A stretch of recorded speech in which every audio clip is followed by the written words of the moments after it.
Hi, this is Umar Kazi, and today we will be discussing about our second chapter of economics, which is demand. So basically, what is law of demand? The quantity demanded of a good or service decreases as its price increases. So basically, law of demand क्या है कि किसी भी commodity की जब price increase होती है तो उसकी डिमांड कम हो जाती है। ऑन दी अदर हैंड जैसे ही उसकी प्राइस डिक्रीज होती है उसकी डिमांड इंक्रीज हो जाती है। जैसे फॉर एग्जांपल हम एक कमोडिटी ले लेते हैं बिस्किट। अगर बिस्किट की प्राइस 20 रुपीज़ है तो उसको 40 लोग खरीदते हैं। ठीक है, अब जैसे ही उसकी प्राइस 30 होगी तो जो उसकी डिमांड है वो कम होगी, 30 लोग खरीदेंगे। ठीक है, जैसे ही उसकी प्राइस 60 रुपीज़ हो जाएगी तो डिमांड जो होगी वो 10 लोगों की हो जाएगी। लाइक दो जो हैं, दो लोग जो परचेज करें, तो ये रिलेशन जो है वो शो करता है कि जैसे ही किसी कमोडिटी की प्राइस इंक्रीज या डिक्रीज होती है उसकी जो डिमांड है वो भी उसी अकॉर्डिंगली डिक्रीज या इंक्रीज होती है अगेंस्ट रेशो में।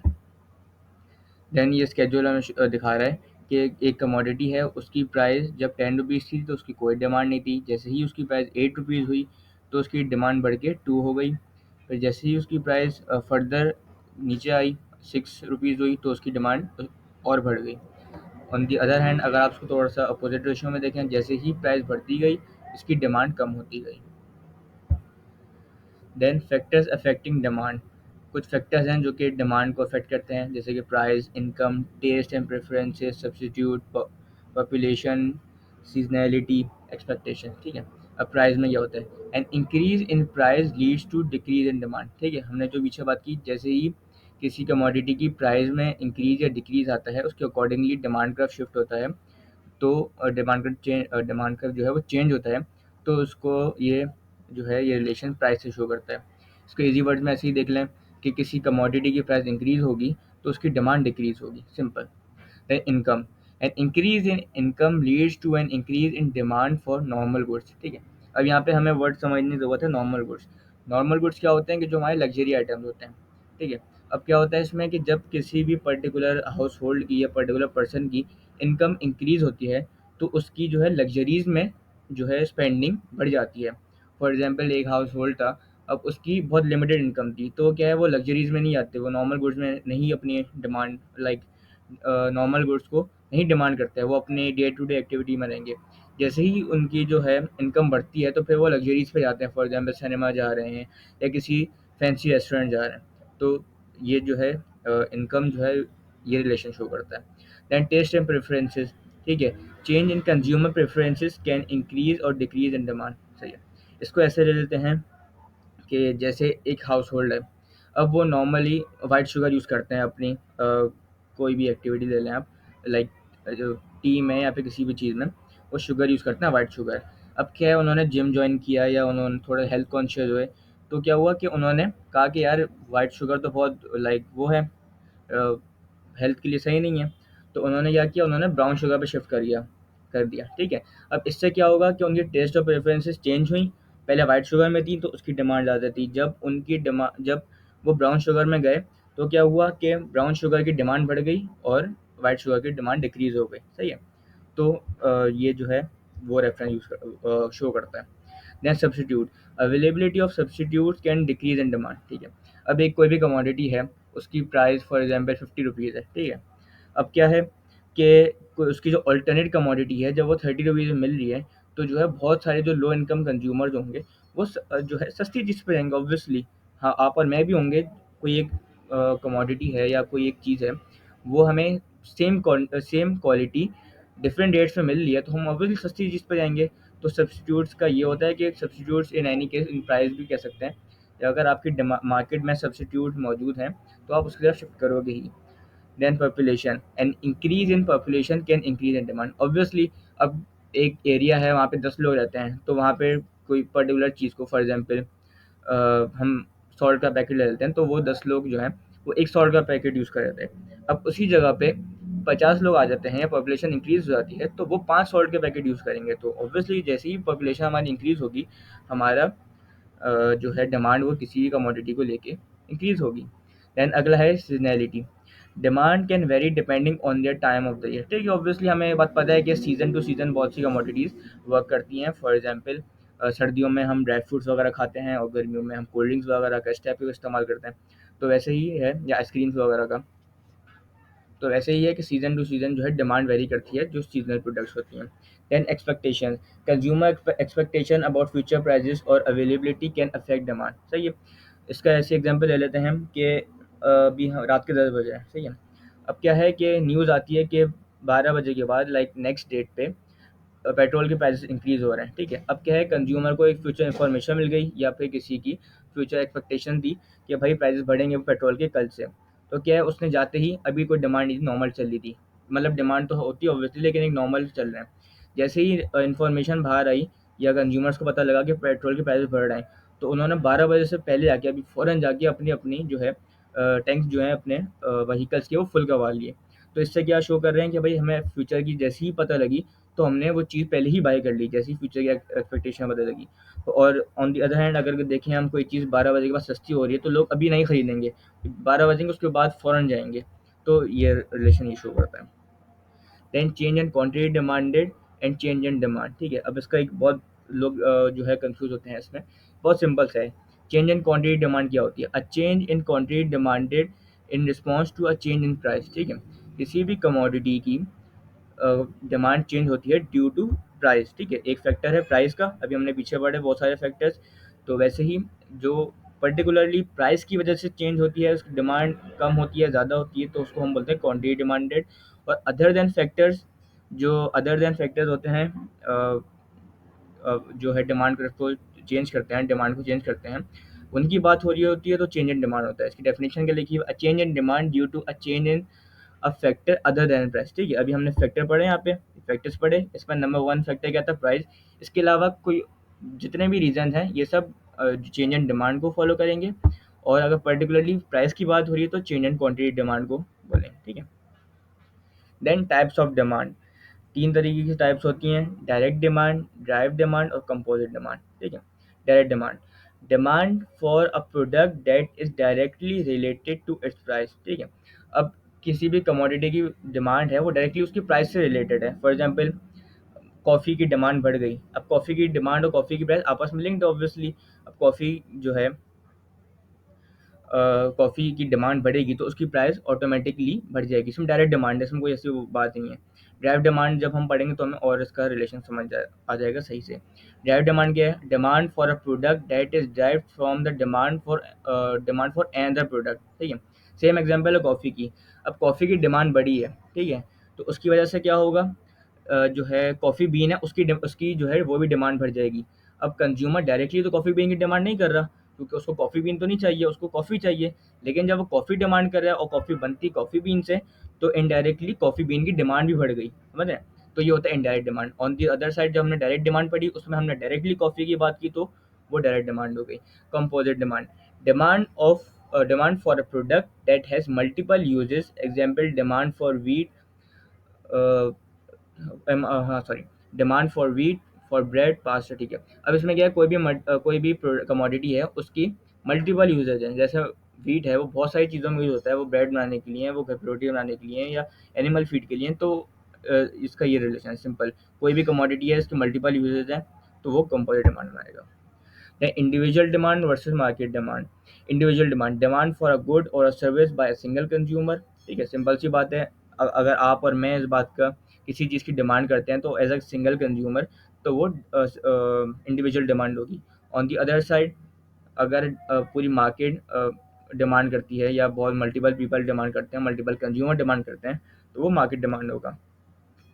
फॉर एग्जांपल कि एक पर्टिकुलर ब्रांड का बिस्किट है, ठीक है।